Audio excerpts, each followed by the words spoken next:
चलो हम लोग अब शुरू करते हैं। हम लोग 32 लोग आज जुड़ चुके हैं। जैसा हमने हमको आप सुन पा रहे हैं ना, एक बार बता दीजिए। हाँ ठीक, थैंक यू। जब आवाज़ कटे या कोई दिक्कत हो तो आप लोग बीच में हमको बता दीजिएगा ना। हाँ, तो जैसा हम लोगों ने इसके पहले भी देखा है कि हम अपनी क्लास को अपने यूट्यूब चैनल पर या महाविद्यालय के कंटेंट में भी डालने का प्रयास करेंगे, क्योंकि हमारे बहुत से विद्यार्थी किन्हीं भी कारणों से ये सीधे लाइव क्लास में जुड़ नहीं पाते हैं। तो कल हम लोगों ने बैंकिंग के बारे में, बैंकिंग का जो इवोल्यूशन है या बैंकिंग का विकास है, उसके बारे में कुछ पढ़ा था। आज हम लोग भारत में बैंकिंग का विकास का क्या क्रम है उसके बारे में अध्ययन करेंगे। उसके पहले एक बात हम लोगों को ये जान लेना चाहिए कि आप जानते हैं कि आपका जो फर्स्ट सेमेस्टर है उसकी परीक्षा आपको बहुविकल्पीय फॉर्मेट पर देनी है, मल्टीपल चॉइस में। तो इसका मतलब कि हमारा जो अध्ययन है वह गहराई से तो होना ही चाहिए, लेकिन निश्चित रूप से यह है फैक्ट पर आधारित, निश्चित रूप से यह है डेट्स पर आधारित, निश्चित रूप से यह है जनरल स्टेटमेंट पर आधारित, या यूँ कहिए कि जो फैक्चुअल प्रश्न हैं जिन पर सीधे सवाल बन जाते हैं उन पर भी हम लोगों को फोकस करने की ज़रूरत है। इसलिए जब भी आप पढ़ें तो ये ज़रूर ध्यान दें कि जो मुख्य बात है जो हम परीक्षा में पूछी जा सकती है उस पर ध्यान जरूर दें। इसीलिए आपको जानबूझ करके जगह जगह से जो स्टडी मटेरियल है उसे इस तरह कलेक्ट किया गया है कि आप कम समय में बहुत ज़्यादा कंटेंट पढ़ लें, और उसमें जो टेक्निकल बातें हैं जो आपको समझने की ज़रूरत है वह हम लोग आपस में यहाँ चर्चा करके ज़्यादा स्पष्ट तरीके से जान लेंगे। देखिए, जहाँ तक मैंने अभी तक आपको जो हम लोगों ने शेयर किया उसमें ये देखा कि बैंकिंग के बारे में अगर हम संक्षेप में कहें तो बस ये कह सकते हैं कि यह व्यवस्था वास्तव में अर्थव्यवस्था को लिक्विडिटी प्रदान करने के लिए बहुत ज़रूरी है। लिक्विडिटी प्रदान करने का मतलब यह है कि कोई भी काम जब आप करना चाहते हैं, चाहे उत्पादन से संबंधित हो, उपभोग से संबंधित हो, या वितरण से संबंधित हो, या विनियोग से संबंधित हो, या विनिमय से संबंधित हो, तो कोई भी कार्य तभी संभव हो पाता है जब आपके पास वो तरलता होती है। आज के समय में तो तरलता की परिभाषा थोड़ी ज़्यादा व्यापक हो गई है, लेकिन शुरू शुरू में जिस हम तरलता की बात कर रहे हैं वह वास्तव में वह मुद्रा का प्रवाह ही था। इसके पहले कि हम लोग बैंकिंग के बारे में आज का विषय पढ़ें, ये दीपक तुम कुछ प्रेजेंट करने लगे हो, हटो वहाँ से। दीपक प्रेजेंट करने लगे हो, उसको हटाओ। हाँ ठीक, कुछ करिए मत, आप चुपचाप सुनिए, नहीं तो फिर डिस्टर्ब हो जाएगा बेटा। तो इसके पहले कि हम लोग आज की क्लास शुरू करें, एक छोटी सी बात हम लोग जान लें कि जब हम तरलता की बात करते हैं तो उसके पहले हमें 4 कॉन्सेप्ट बहुत अच्छे से जानने चाहिए। एक जिसको हम मुद्रा कहते हैं, मनी। दूसरा जिसे हम आय कहते हैं, इनकम। तीसरा संपत्ति जिसे हम वेल्थ कहते हैं, और चौथा पूंजी जिसे हम कैपिटल कहते हैं। तो जब आप मुद्रा की बात करते हैं तो ये चारों ही शब्द बड़े इंपॉर्टेंट है और बड़े कंफ्यूजिंग हैं। लेकिन इनको बड़े ही सरलता से समझने का एक बहुत आसान तरीका ये है कि अगर हम आपसे ये कहें कि आपके पास एक 100 रुपये की नोट है, 100 रुपये की नोट जब आपकी जेब में, आपके पर्स में होती है और आप उससे जो चाहे, जब चाहें, जहाँ चाहें, जैसे चाहें खर्च कर सकते हैं, इसका मतलब वह 100 रुपये की नोट आपकी रेडीमेड परचेजिंग पावर है। And this is the best form of liquidity, and there is 100% liquidity in the note. यूँ कह सकते हैं कि कैश में, नकद जो आपके पास है उसमें 100% तरलता है। आप दुकान पर चाय पीना चाहते हैं, आपके पास 10 रुपये की नोट है, आप तुरंत नोट देकर चाय पी सकते हैं। इसका मतलब जब तरलता 100% होती है तो उसमें रेडीमेड परचेजिंग पावर होती है, क्रय शक्ति बहुत ज़्यादा होती है, तुरंत आप कोई चीज़ खरीद सकते हैं। अब चलो यही 100 रुपये की नोट तो मान लेते हैं कि तुमने अपने घर की अलमारी में बंद कर दिया। अब जब वह 100 रुपये की नोट अलमारी में बंद हो गई तो निश्चित रूप से आप देखें कि वह 100 रुपये की नोट अब आपकी अलमारी में बंद है या आपके लॉकर में बंद है, तो अब वह न कुछ खरीद पा रही है और न कुछ उत्पन्न कर पा रही है। तो वही 100 रुपये की नोट अब आप जब आइडल फॉर्म में हो जाती है तो उसे हम संपत्ति का नाम दे देते हैं। वो आपकी असेट हो गई है, वो रखी हुई है आपके पास। ये सेंस ऑफ सिक्योरिटी को जनरेट करती है, नो डाउट। आप में कॉन्फिडेंस लेवल डेवलप करती है, आपका आत्मविश्वास बढ़ाती है, आपके मन में भविष्य के प्रति स्थिरता का भाव उत्पन्न करती है। लेकिन वो किसी काम की उस समय नहीं है। वो आपकी तिजोरी में वही 100 रुपया जब रखा जाता है तब वह मुद्रा से बदल करके संपत्ति का रूप ले लेता है। लेकिन जब यही 100 रुपया आपको एक निश्चित इंटरवल के बाद, निश्चित इंटरवल का मतलब यह है वीकली भी हो सकता है, फोर्टनाइटली भी हो सकता है, मंथली भी हो सकता है और एनुअल भी हो सकता है, डिपेंड करता है कि आपकी जॉब का नेचर कैसा है। तो यही आपका 100 रुपया आपकी इनकम हो जाता है। या आप यूँ कह सकते हैं कि जो आप what ever you receive regularly after certain interval, it may be weekly, fortnightly, monthly, वह आपकी इनकम हो जाती है। तो आप कह सकते हैं कि रेगुलर प्रवाह है, इनकम फ्लो कॉन्सेप्ट है और एसेट जो है वो स्टॉक कॉन्सेप्ट है। लेकिन जब यही 100 रुपये की नोट आप किसी को 5 रुपया सैकड़ा उधार दे देते हैं और वह 100 रुपया अब कुछ कमाने लगता है, 5 रुपया कमाने लगता है, तो इट बिकम्स कैपिटल। तो अब इसका मतलब ये हो गया कि आपके पास 100 रुपया ही है, वह 100 रुपया आपकी मुद्रा भी है, वह 100 रुपया आपकी संपत्ति भी है, वह 100 रुपया आपकी आय भी है और वही 100 रुपया आपकी पूंजी भी है। इसका मतलब ये हो गया कि सिर्फ जो यूज़ का नेचर है वही यह तय करता है कि आपके पास जो है वो क्या है। इसके बाद हम लोग भारत में बैंकिंग के विकास के संक्षिप्त इतिहास का अध्ययन करेंगे। जैसा मैंने आपसे बार बार कहा है कि जानबूझ करके हम कंटेंट को आपको यहाँ पीपीटी या किसी अन्य फॉर्म में रिकॉर्ड कर लेते हैं ताकि आप अपने बाद में इसका उपयोग कर सकें। तो आप देखें कि जब हम भारत में बैंकिंग प्रणाली के विकास की बात करते हैं तो देश की अर्थव्यवस्था बैंकों के बिना विकसित नहीं हो सकती। आप अपने रोज़मर्रा के जीवन में बैंकिंग के पहलू को देख सकते हैं। देश की बैंकिंग प्रणाली देश की अर्थव्यवस्था की जीवन रेखा है।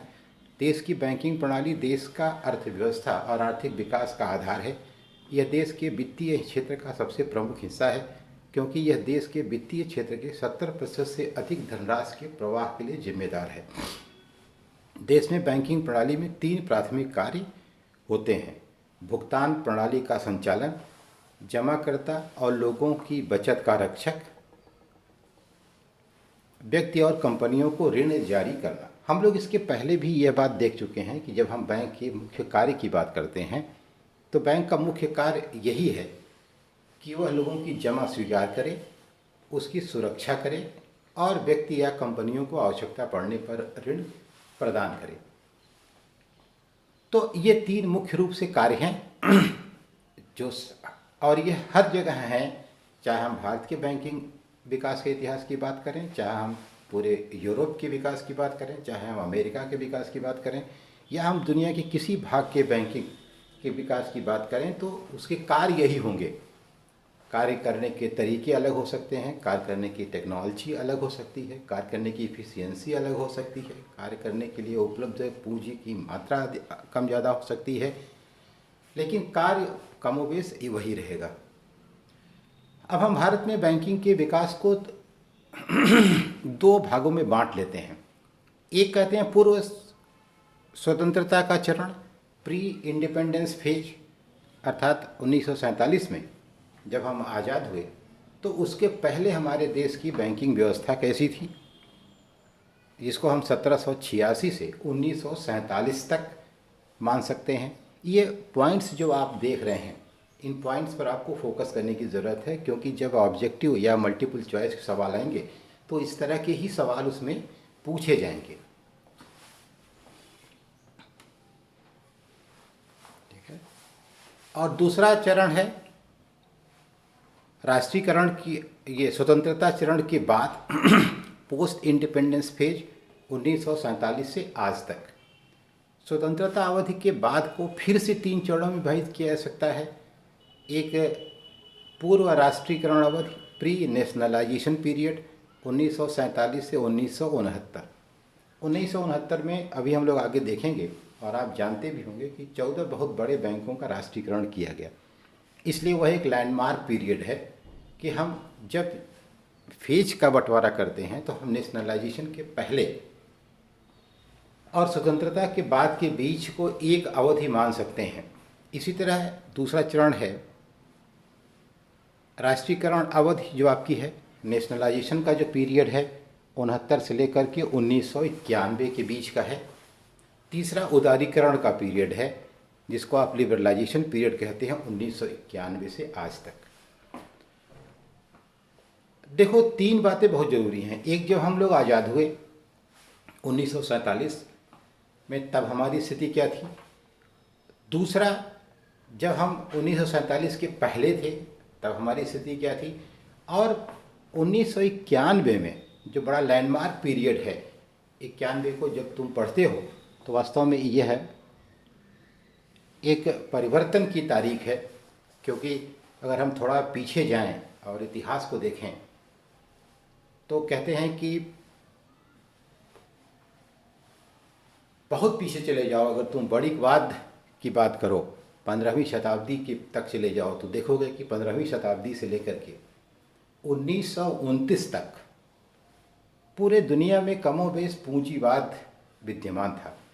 बहुत बड़े पैमाने पर पूंजीवाद विद्यमान था।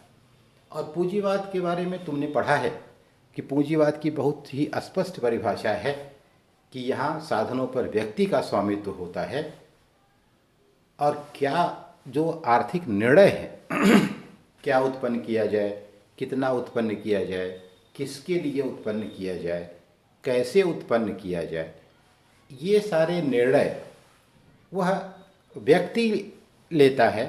और इसका आधार होता है बाजार, अर्थात उपभोक्ता कहते हैं कि क्राउन होता है, वो जो किंग है, बेताज बादशाह है, क्राउनलेस किंग जिसको आप कहते हैं, वो उपभोक्ता होता है। और बाजार यह तय करता है कि क्या उत्पन्न होना चाहिए, क्या उत्पन्न नहीं होना चाहिए, और उद्देश्य लाभ को अधिकतम करना होता है।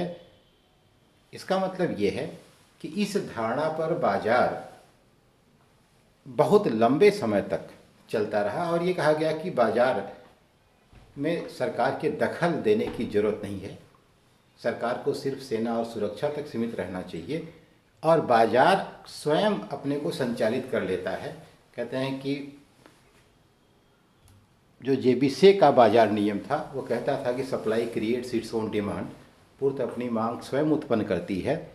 और ऐसे में अगर कोई डिसइक्विलिब्रियम उत्पन्न भी हो जाता है, कोई असंतुलन अगर बाजार में उत्पन्न भी हो जाता है, जैसे बेरोजगारी को लेकर के, कीमत को लेकर के, पूर्ति या मांग को लेकर के, तो सरकार को इसमें चिंतित होने की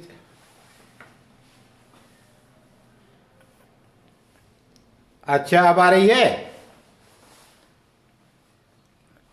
अब नहीं आ रही है अभी।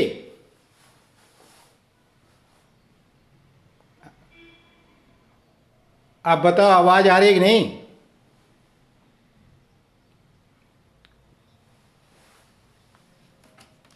अरे बेटा तुम लोग अपना सिग्नल सही करो, यहां से गड़बड़ नहीं है। हाँ यहां बिल्कुल सही है, वहां से ठीक करो आवाज। हाँ हाँ, तो हम लोगों ने देखा कि जो वास्तव में बाजार अर्थव्यवस्था की अवधारणा थी उसमें यह था कि बाजार में अगर कोई असंतुलन होता भी है तो उसे बाजार की शक्तियाँ मांग और पूर्ति स्वयं समायोजित कर लेती हैं। उसके लिए सरकार को दखल देने की ज़रूरत नहीं है। और यह अवधारणा बहुत लंबे समय तक प्रचलित रही और इसी अवधारणा पर पूरी दुनिया का विकास भी हुआ। जो स्वरूप आप पूरी दुनिया का देख रहे हैं वह निश्चित रूप से इसी पूंजीवादी अर्थव्यवस्था का परिणाम है। इसकी अच्छाई बुराई, उचित अनुचित, सही गलत, यह अपने आप में एक विवाद और विचार विमर्श का मुद्दा है। उस पर हम लोग यहाँ बात नहीं करेंगे। लेकिन जब इकोनॉमिक्स के विद्यार्थी के रूप में हम बात करते हैं तो हम एक भौतिक उपलब्धियों की बात करते हैं, भौतिक सुख सुविधाओं की बात करते हैं, उत्पादन, आय और रोजगार की बात करते हैं, हम अस्तित्व की बात करते हैं। तो इन सारी बातों की जब हम बात करते हैं तो निश्चित रूप से हम देखते हैं कि जिस जगह दुनिया पहुंच गई, जैसे बैलगाड़ी से लेकर के चांद की यात्रा आप करने लगे, तो निश्चित रूप से इस भौतिक विकास के लिए जिम्मेदार ये पूंजीवादी अर्थव्यवस्था ही रही है, क्योंकि इतने लंबे समय तक उसने सर्वाइव किया। अच्छाई बुराई पर विवाद चलता रहा, इसमें कोई दो राय नहीं। बहुत सारे मुद्दे भी रहे हैं जो अनैतिक हो सकते हैं, लेकिन जो चीज़ है वो प्रत्यक्ष और भौतिक रूप से हमको दिखाई पड़ रही है, उसमें यह कहने में संकोच नहीं है कि इसका आधार अगर देखा जाए तो पूंजीवाद रहा है। तो लेकिन 1929 में जब विश्वव्यापी मंदी आई और उस समय पूरा जितना मॉनेटरी सिस्टम जितना रिकमेंड किया गया था वो सारा इस्तेमाल किया गया। बाज़ार को भी देखा गया कि बाज़ार भी पूरा कोशिश करने के बाद उस मंदी को दूर नहीं कर पाई। तो 1936 में जॉन मेनार्ड कीन्स ने general theory of employment, interest and money नाम की एक पुस्तक लिखी और उसमें उन्होंने पहली बार ये कहा कि इस समस्या का समाधान वास्तव में अब मौद्रिक नीति से संभव नहीं है। इसके लिए राजकोषीय नीति का प्रयोग किया जाना चाहिए और सरकार को चाहिए कि वो दखल दे, बड़े पैमाने पर नोट छाप कर बाजार में क्रय शक्ति को बढ़ा दे, जिससे लोगों में जब क्रय करने की क्षमता बढ़ेगी तो बाजार में मांग बढ़ेगी, फिर उत्पादन के लिए प्रोत्साहन उत्पन्न होगा, उत्पादन बढ़ेगा। कोई विशेष फिर से प्रेजेंट कर रहे हैं भाई, ठीक करिए, हटिए वहाँ से। तो 1936 में सरकार ने दखल दिया, मंदी दूर हुई और धीरे धीरे सरकार का हस्तक्षेप वहीं से फिर प्रारंभ हुआ। और जिस सरकार के लिए कहा जाता था कि उसका काम केवल और केवल सेना और सुरक्षा तक सीमित है, वह सरकार अपना दखल बढ़ाने लगी। और उसके बाद से धीरे धीरे आप देखते हैं 1936 से लेकर के 1990 तक केवल 60 साल ही अधिकतम होते हैं। इतने ही दिनों में सरकार की भूमिका अगर आप देखें तो ऐसी हो गई कि वह आपको पोलियो ड्रॉप पिलाने से लेकर के और अंतिम संस्कार तक की सारी जिम्मेदारी किसकी हो गई? सरकार की हो गई। आप पढ़ेंगे कहाँ, आपका इलाज कहाँ होगा, आपको नौकरी कौन देगा, ये सब कुछ सरकार का दायित्व हो गया। और वेलफेयर इकोनॉमिक्स के नाम से सरकार की दखलंदाजी बहुत बड़े पैमाने पर बढ़ गई। लेकिन वहीं ठीक 60 ही साल के बाद यह महसूस होने लगा कि निश्चित रूप से यह स्थिति बहुत उपयुक्त नहीं है। और 91 में लिबरलाइजेशन, ग्लोबलाइजेशन, प्राइवेटाइजेशन आदि के नाम से एक नई आर्थिक नीति लागू की गई। और उस आर्थिक नीति में आपने देखा कि सरकार ने धीरे धीरे फिर अपने को विड्रा करना शुरू किया और चीज़ों की जो चीज़ें सरकारी हुई थीं उनको प्राइवेट करना शुरू किया। और धीरे धीरे सरकार अपना हस्तक्षेप कम करने लगी और चीज़ों को पुनः प्राइवेट हाथों में देना प्रारंभ कर दिया। यह अलग से विषय हो सकता है कि यह अच्छा हुआ कि खराब हुआ, समाज का शोषण बढ़ा कि घटा, समाज का लाभ घटा कि बढ़ा, उत्पादन, रोजगार, आय में समान वितरण का उद्देश्य प्राप्त हो रहा है कि और अधिक बढ़ता जा रहा है, अंतर्राष्ट्रीय प्रतिस्पर्धा में हमारी स्थिति अच्छी हुई या खराब हुई, भुखमरी, बेरोजगारी, गरीबी आज जैसे मुद्दे क्या पहले से बेहतर हुए या नहीं हुए। इन सब के बावजूद जब 91 में प्राइवेटाइजेशन हुआ तो जो ग्रोथ रेट 47 से 91 तक थी उसे कई गुना बेहतर ग्रोथ रेट 91 से 2005 के बीच में देखने को मिली। ये अलग बात है कि उसके बाद से धीरे धीरे फिर परिस्थितियां बनती बिगड़ती गईं, बहुत सारे ऐसे अवसर भी आए जिससे कि अर्थव्यवस्था प्रभावित हुई। और इधर तो आप देख ही रहे हैं कि कोरोना की वजह से अर्थव्यवस्था केवल भारत की नहीं बल्कि पूरी दुनिया की ही बुरी तरह प्रभावित है। तो कहने का मतलब ये है कि इसीलिए हम इस सारे डेवलपमेंट को जब कई चरणों में बांटते हैं तो 1991 को भी एक लैंडमार्क के रूप में लेते हैं कि 1991 के बाद भी बहुत बड़ा परिवर्तन हुआ। तो अब आप देखें कि डेट ही केवल देखना है जल्दी से। पूर्व स्वतंत्रता का चरण 1786 से 1947। भारत में बैंकिंग प्रणाली का उद्गम 1786 में बैंक ऑफ कलकत्ता की स्थापना के साथ हुआ। ये पॉइंट्स आपको जानने की ज़रूरत है कि कब बैंक की स्थापना हुई। तो 1786 में बैंक ऑफ कलकत्ता की स्थापना हुई। 19वीं शताब्दी में British India East India Company के चार्टर के तहत presidency bank, bank of Bengal, bank of Bombay और बैंक ऑफ मद्रास की स्थापना की गई। 1935 में प्रेसिडेंसी बैंकों का विलय कर दिया गया और इंपीरियल बैंक ऑफ इंडिया के नाम से एक नया बैंक बन गया। अब आप देखें कि जब हम 1935 में इंपीरियल बैंक की बात करते हैं तो वास्तव में यह इंपीरियल बैंक क्या था? जो ब्रिटिश कंपनी के समय में 3 प्रेसिडेंसी बैंक बनाए गए थे, बम्बई, कलकत्ता और मद्रास, उन्हीं को मिला करके एक बैंक कर दिया गया 1935 में, जिसे हम लोग इंपीरियल बैंक के नाम से जानते हैं। ये सारे सवाल आपकी परीक्षा में ज़रूर आएंगे, ऐसे ही इसी नाम से आएंगे। इंपीरियल बैंक किनका किनका विलय करके बनाया गया, किस सन में बनाया गया, यह इंपीरियल बैंक या प्रेसिडेंसी बैंक की स्थापना कब हुई, कलकत्ता बैंक की स्थापना कब हुई।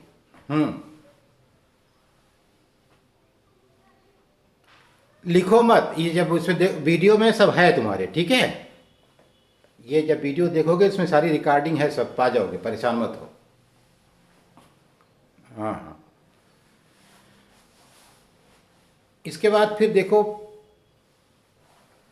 1865 में इलाहाबाद में पहली भारतीय स्वामित्व वाली इलाहाबाद बैंक की स्थापना हुई थी। ये सवाल भी अक्सर आता है कि भारतीय स्वामित्व वाला पहला बैंक कौन सा है। पहला बैंक तो बैंक ऑफ कलकत्ता है, वो अलग बात है, लेकिन जो भारतीय स्वामित्व में बना वो पहला बैंक इलाहाबाद बैंक है। 1895 में पंजाब नेशनल बैंक स्थापित किया गया था। बैंक ऑफ इंडिया की स्थापना 1906 में मुंबई में हुई थी। 1906 और 1913 के बीच Canara bank, Indian bank, central bank of India, bank of Baroda और बैंक ऑफ मैसूर वाणिज्यिक बैंक स्थापित किए गए।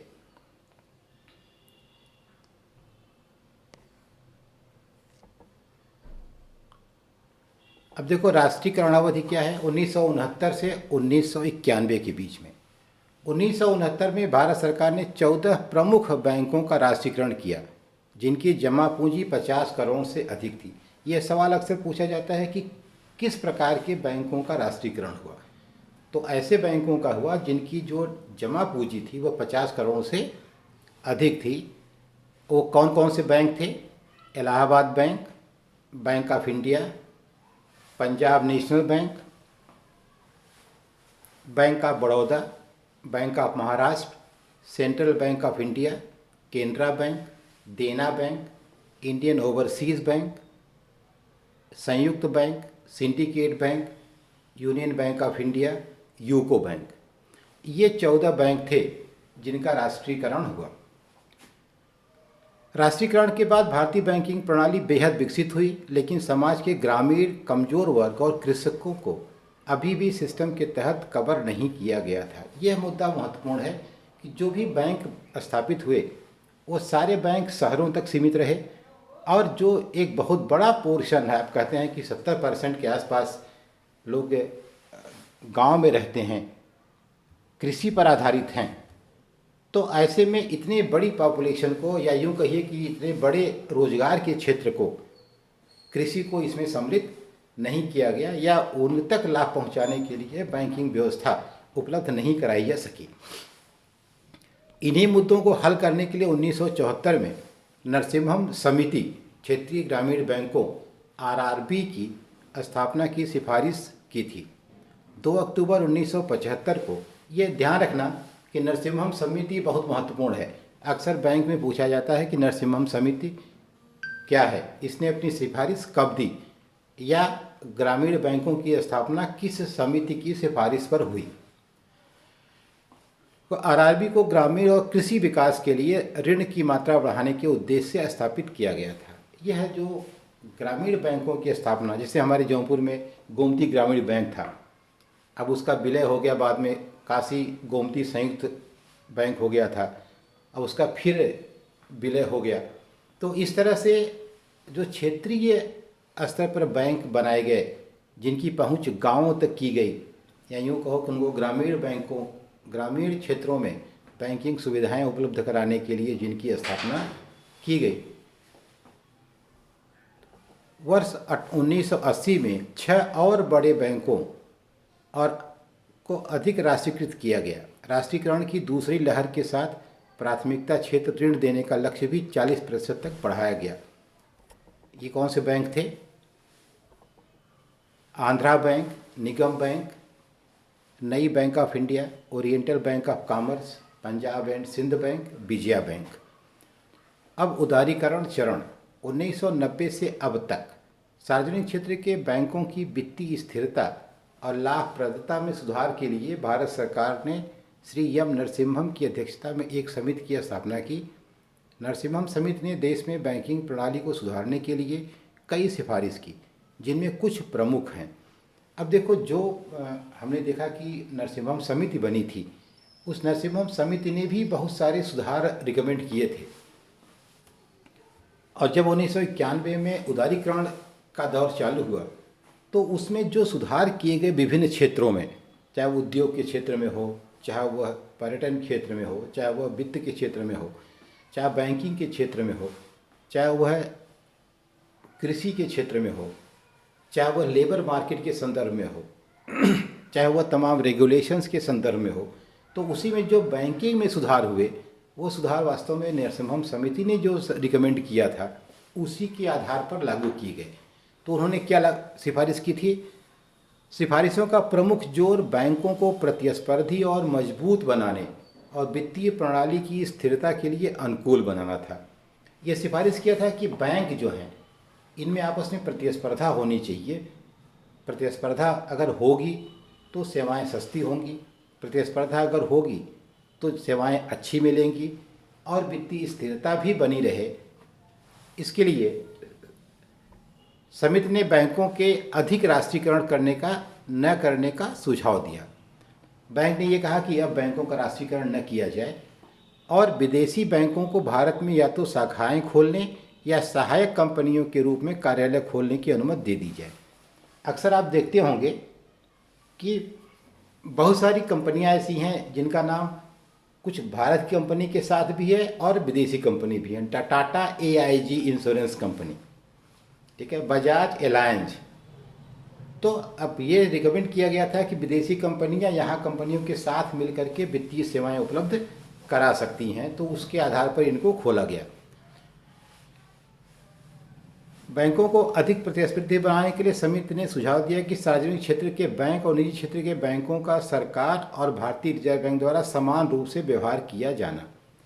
यह भी रिकमेंड किया था कि जिस तरह से सरकारी बैंकों के साथ रिजर्व बैंक ऑफ इंडिया या भारत सरकार व्यवहार करती है, उसी तरह से प्राइवेट बैंक जो खुले हैं उनके साथ भी व्यवहार करना चाहिए।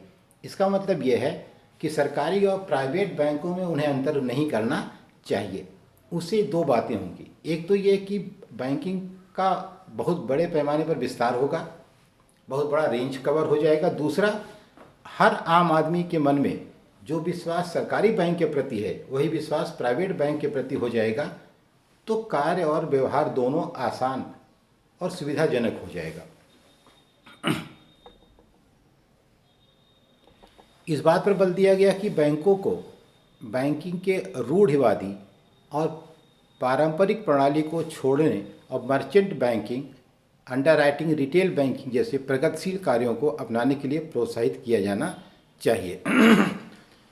ये कहा गया कि बैंक केवल जमा स्वीकार करें और केवल ऋण दे, ऐसा नहीं है, बल्कि बैंकों को यह सुविधा दे दी जानी चाहिए कि वह रिटेल मर्चेंट बैंकिंग का भी काम करें।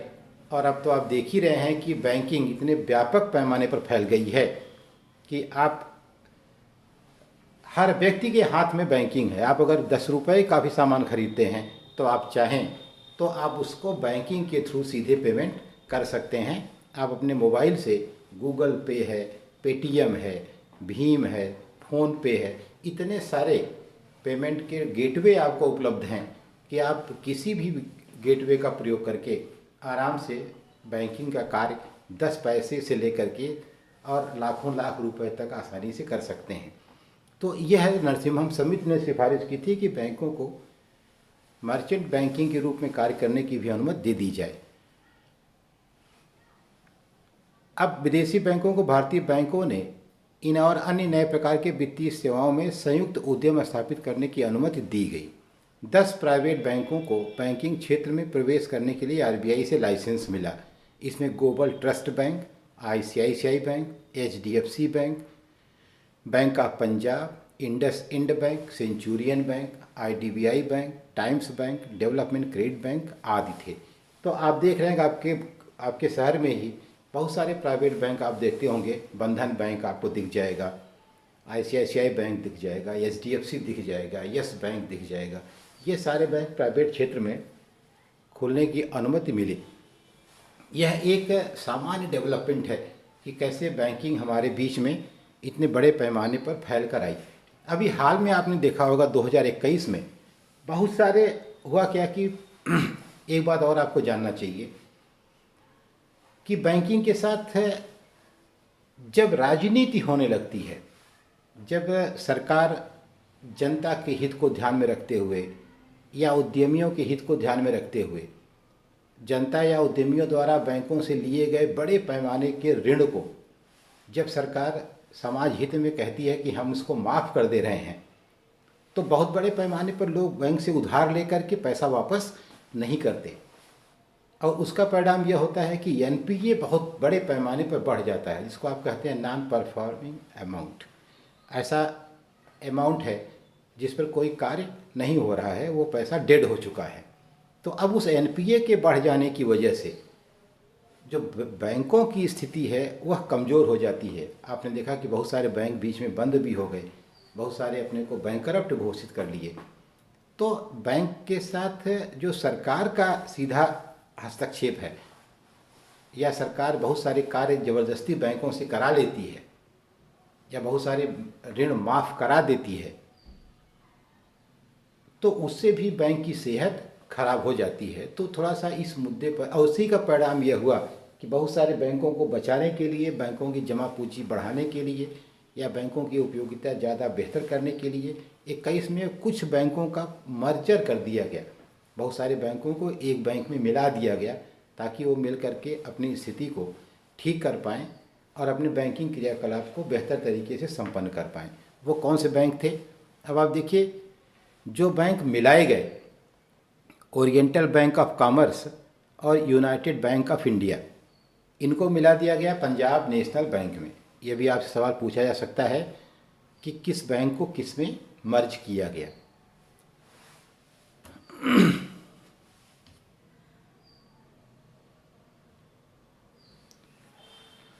सिंडिकेट बैंक को केनरा बैंक में मिला दिया गया, इलाहाबाद बैंक को इंडियन बैंक में, आंध्रा बैंक कॉरपोरेशन बैंक को United bank union bank of India में, देना बैंक और विजया बैंक को बैंक ऑफ बड़ौदा में। इसके बाद स्टेट बैंक ऑफ इंडिया में कई जो इस समूह की बैंक थी, जैसे state bank of Bikaner Jaipur, state bank of Hyderabad, state bank of Mysore, state bank of Patiala, state bank of Travancore और भारतीय महिला बैंक।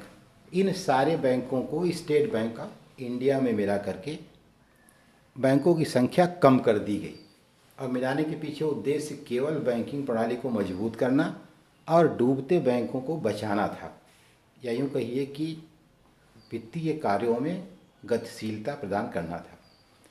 यह हमारे बैंकिंग विकास और इतिहास के बारे में सामान्य जानकारी है और इससे बहुत सारे सवाल आपको आपकी परीक्षा में मिलेंगे।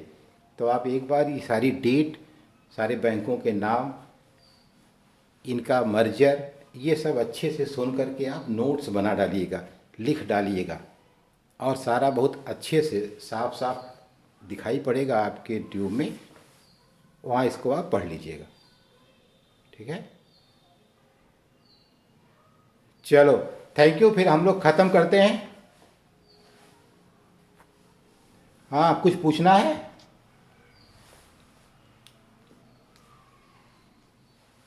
हेलो। हाँ हाँ हाँ हाँ, जब जब तुम लोग लोड जब देखोगे तो सामने तुम्हारी स्क्रीन पर वो मैटर दिखेगा। हाँ बोलो। नहीं नहीं, सब हिंदी में होगा, 100%। कैसे पता तुमको?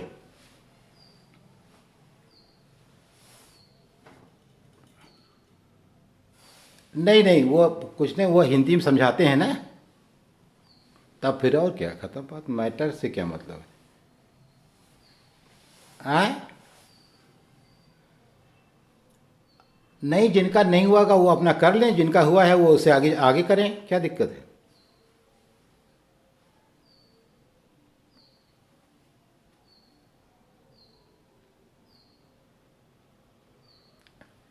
नहीं तो पहली बार तो तुमने विषय भरा ही नहीं था कोई ना, तब क्या दिक्कत है?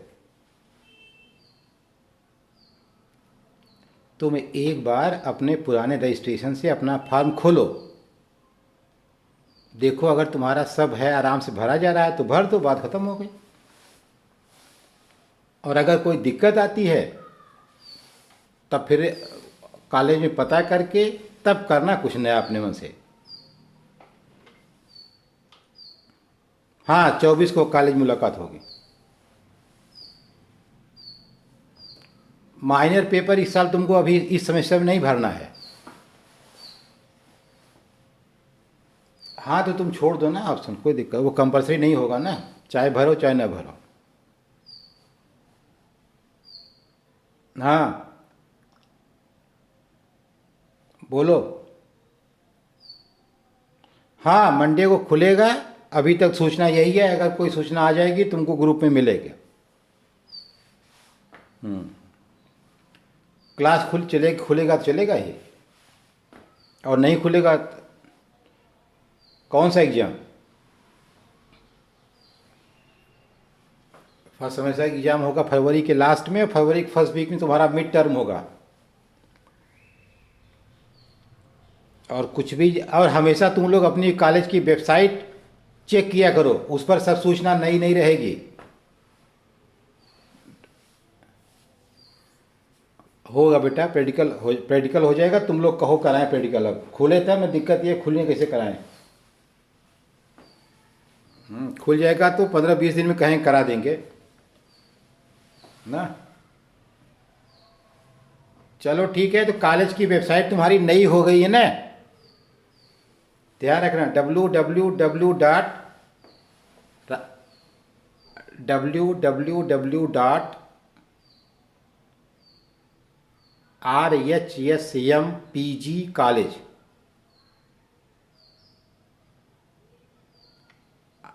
RHSM pgcollege.org।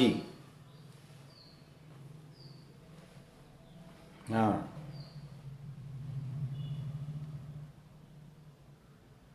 www.rhsmpgcollege.org,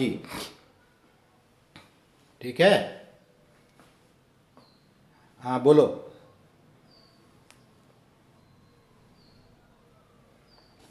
एक लोग बोलो तब ठीक आएगा।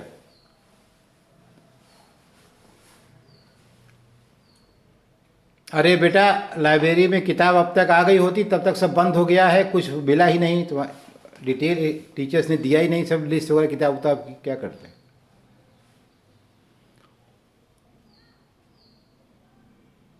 बैंकिंग की किताब अभी जनरल कहीं उपलब्ध नहीं है। ये किताब जो है एक जगह से डाउनलोड की गई है, जहाँ से तुमको बताया जा रहा है। इसका अंग्रेजी में तुमको कहो सबको व्हाट्सएप कर देते हैं ग्रुप में किताब को। हम्म। च ग्रुप में संतोष से कहो केमिस्ट्री में जो है वो तुमको जोड़ लेंगे, वो उपाध्याय जी, महेंद्र उपाध्याय जी से कहो,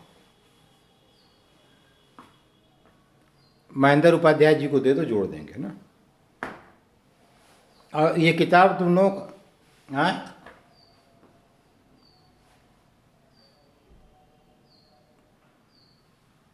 आवाज़ बेटा नहीं आ रही है।